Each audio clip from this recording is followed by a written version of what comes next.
and that's bound to have an effect.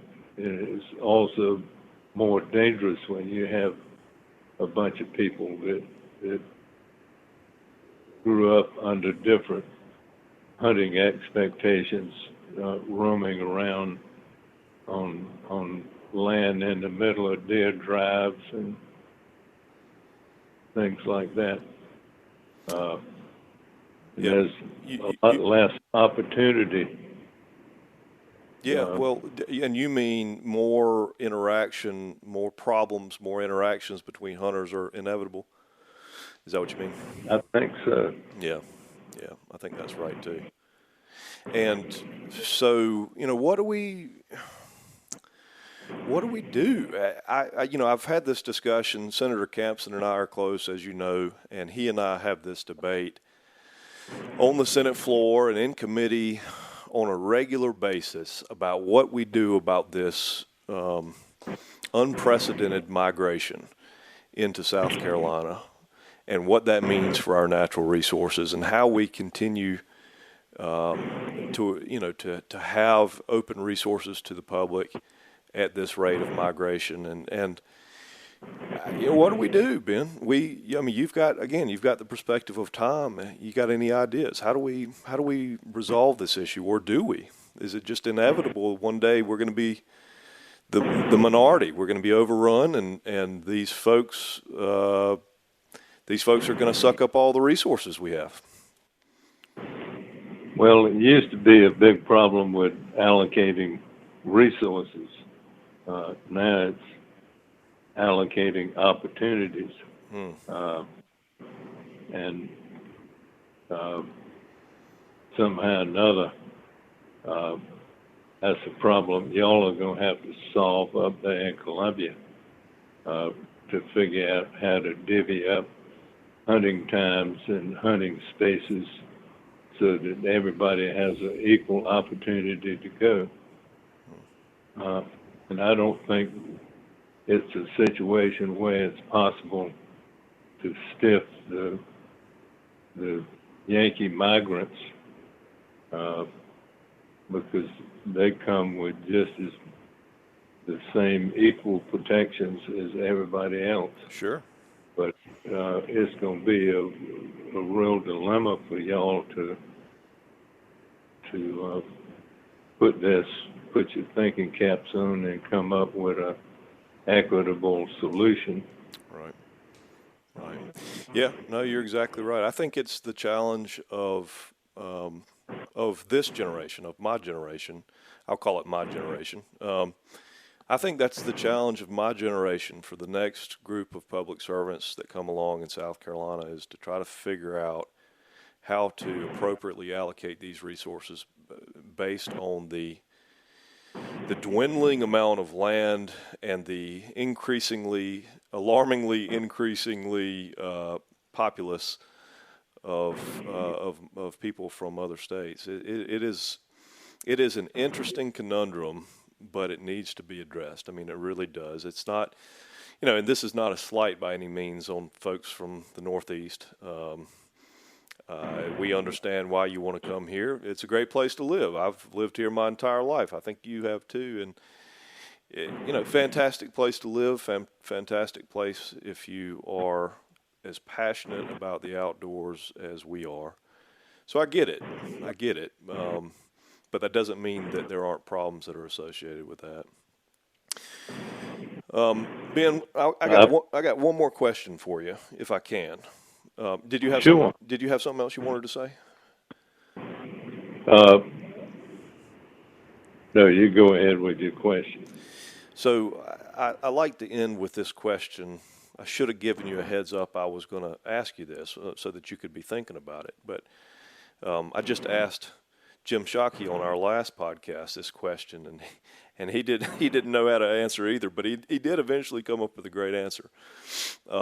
But here's the question. So you've been a prolific writer. You've written a lot of your stories down over the years, and I'm sure you've told them all in great oral history as well.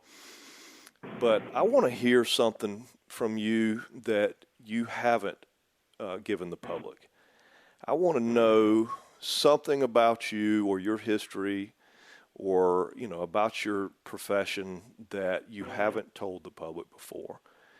And if you need to dig for a minute, go ahead and take a minute to dig. But this is what I like to ask everybody. Tell me something that hasn't been told before.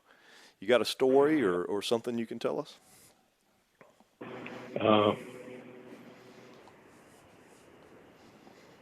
Well, I'm thinking. I think the only reason I would have a untold story is it is buried deeply. That would have been my answer, I can promise you. I know the feeling. It might fall into the I don't think I'd have told that if I were you type story. Is the statute of limitations passed? That's all we need. That's right. That's all we need to know. Has the statute of limitations passed? Yeah. Well, it was always a surprise to me in court cases where we would find a violation and hail the violator in court to arrive at the court and the judge tell me to break out a letter from one of your colleagues in the Senate or the House asking her. Yeah, I know where this is going. Special favors to cut or to help, I think was the big word. Mm-hmm. His or her friend out of the dilemma he was in. Mm-hmm. And I kept a bunch of those letters, most of which I have gotten rid of because I don't think they would serve any good purpose now. Right. And I think I made scant mention of that in the book. Mm-hmm. But I think that Murdaugh case down in Colleton County exposed some of that. In the voting case, where everybody is scared to approach a powerful member of the power structure in our various counties. Yeah. Now, I ran into a little of that. But we had recourse to take cases to federal court if we thought there was any official interference locally, right. Particularly where they were federal laws like duck or dove hunting or something on that order. Yeah, I think that's a good one, right? I mean, I got to say that's a good one, and I appreciate it. I always enjoy facing tough. I always enjoy criticism, and I always enjoy facing tough comments. And there was certainly a time, and probably still is a time, where my profession went through a period of discomfort, and I'll put it on the record. My granddaddy was in the legislature in the '60s, and he told me one time that he had been given the keys to a brand new Cadillac, and it was the happiest day he had spent in the General Assembly until he realized what he had to do to keep the Cadillac. And he gave the keys back, to his credit. But it's a good demonstration of exactly what you're talking about. South Carolina, everybody says South Carolina is in the New South now. But I got to tell you, politics in South Carolina is a blood sport. Always has, and I think it always will be. I don't think it's changed in that way. And you know, there are and certainly were a lot more then than there are now, the dark corners of South Carolina politics where persuasion and political will and powerful families come into play. There's no denying that. I don't think there's anybody listening to the sound of my voice that can deny that. And I appreciate you bringing it up. That's certainly one of the more powerful tell me something in public that you have never said. I think that's one of the more powerful ones. And I appreciate you saying it. I do. I appreciate you saying it. I hope I don't get in any trouble, and I hope nobody else does either. No, you won't. You won't. You know, these are things that we have to address in some shape or form in order to become better as a body politic, as a society. And so thank you for your courage, and thank you for your bravery, and thank you for your service to this state for all those many years. You've been a fantastic public servant and law enforcement officer. Everybody in South Carolina knows your name or should know your name. And I'm proud to know you. I'm proud to call you a friend. And I'd like to take one last second to plug your book. Plug your book, Ben. Well, it's a memoir called Ramblings of a Lowcountry Game Warden that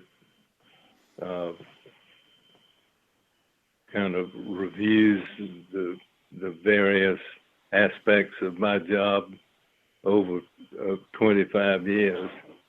And I think in the acknowledgments, I've acknowledged the South Carolina for letting me have a job that gave me so much pleasure over so many years.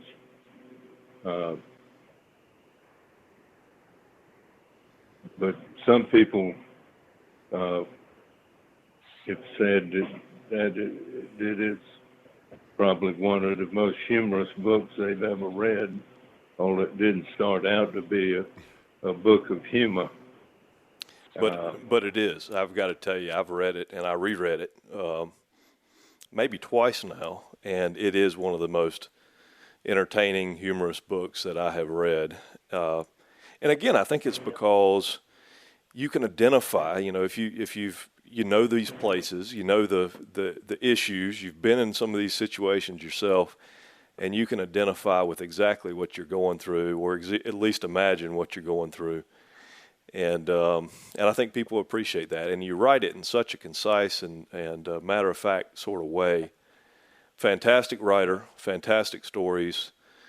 And Ben, again, thank you so much for being on the podcast. We appreciate you. We appreciate your service. And I look forward to talking to you again, sir.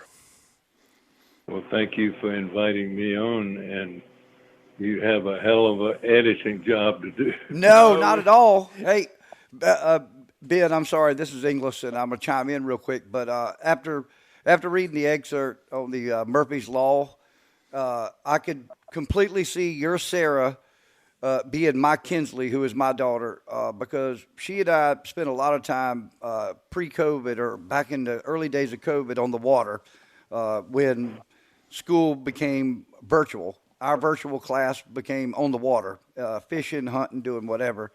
And a lot of times I spent with her, things go wrong on the boat with me. I call it organized chaos, quite frankly. But and she loves to laugh at Daddy, and she loves to do it just like Sarah, under the jacket, giggling. Which again, it like Stephen mentioned, your book I think is, and I can't wait. It's my Valentine's gift this year. But your book, I'm sure, is going to touch somewhere in my, in my emotions, my feelings of growing up. My dad, unfortunately, was a golf pro and worked on the weekends. He was busy. I spent most of my time in the outdoors with friends, getting to experience the outdoors. And I spent a lot by myself, kind of teaching myself. But I did want to ask and mention and see if did you ever know Julian Prosser or Monk Jordan? Uh,